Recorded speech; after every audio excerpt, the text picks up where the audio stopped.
صباح الخير. النهارده اوريكم ازاي نعمل كيكه من اسهل الكيكات اللي انا عملتها. اسهل كيكه كراميل جربت اعملها في حياتي، ما اخدتش مني اي مجهود، وكميه المدح والاعجاب اللي خدتها الكيكه دي مش طبيعيه بجد. كان طعمها حلو جدا. الكومبلمنت بتاع الكيكس احسن حاجه ممكن تقول على الكيكس انها مش مسكره قوي، مسكره بس سكرها خفيف، قوامها خفيف جدا وفلافي كده، وانتوا ماسكين السلايس تحسوا انها يعني وزنها خفيف جدا. الكيكه كلها فيها توازن كده، الطبقات اللي تحت سكرها مش كتير مع طبقه الكراميل اللي فوق. لو عايزين تعملوا حاجه تحلوا بيها سريعه وسهله وبارده وتتساب في الثلاجه كده ما تحملوش همها، جربوا بجد الوصفه دي. هنحتاج بس شويه المكونات اللي انتوا شايفينها دي.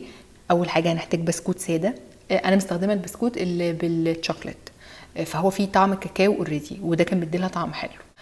محتاجين كمان شويه حليب، ده اللي هنسقي فيه البسكوت.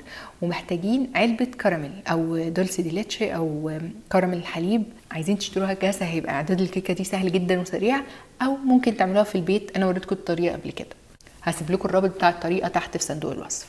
وهنحتاج كمان شويه كريمه خفق، انا مستخدمه كريمه الخفق السائله. ابدا اول حاجه اجهز الكريمه. هحط كريمه الخفق بتاعتي وتكون بارده، هحطها في طبق كبير وهزود عليها، ممكن تحطوا رشه فانيليا كمان لو انتوا حابين، وهبدا اضرب الاتنين مع بعض لحد ما يبدا القوام بتاع الكريمه يتماسك شويه. لما يبدا يتماسك بس ما يكونش تماسك تماما، هزود شويه معلقه كبيره كده من الكراميل وهضربها مع الكريمه، هتدي لها نكهه خفيفه جدا.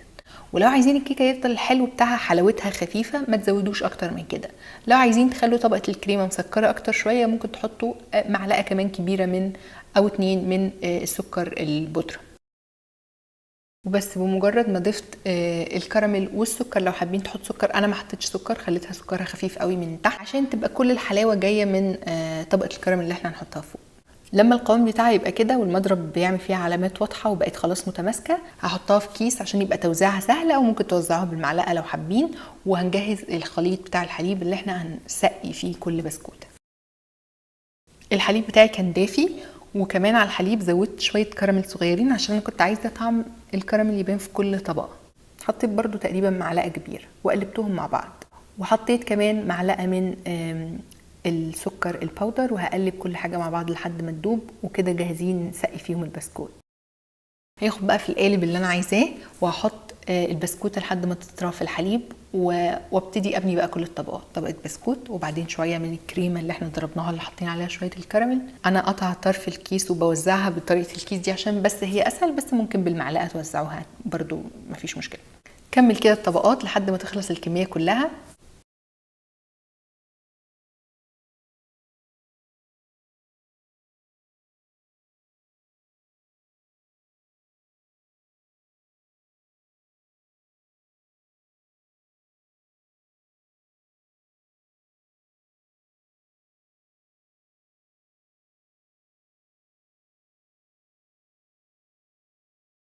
وبس كده تقريبا الكيكه بتاعتنا خلصت. هنحطها بقى في التلاجة تبرد تماسك على الاقل كام ساعه، 3-4 ساعات على الاقل.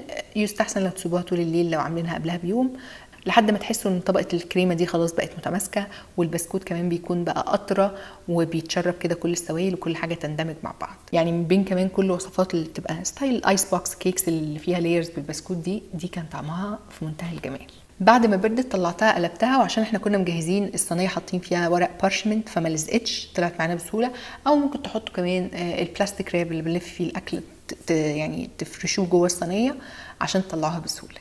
واخر حاجه بقى، الكيكه كلها حلاوتها خفيفه جدا. لو دقتوها، لو دقتوا طبقه الكريمه قبل ما تبرد، سكرها خفيف جدا. فهنعادل ده كله بطبقه الكراميل اللي على الوش. حطيتها في كيس وحطيت التاب اللي شكلها زي النجمه، وعملت الاشكال دي على الوش. وبس كده، ده الشكل النهائي بتاع الكيك. تتقدم بقى وتقطع بارده، طعمها حلو جدا بجد. حاسه ان مفيش حد ممكن ما تعجبوش. هي طبقه الكراميل اللي فوق بس اللي مسكره، فبتعادل مع الكريمه اللي تحت.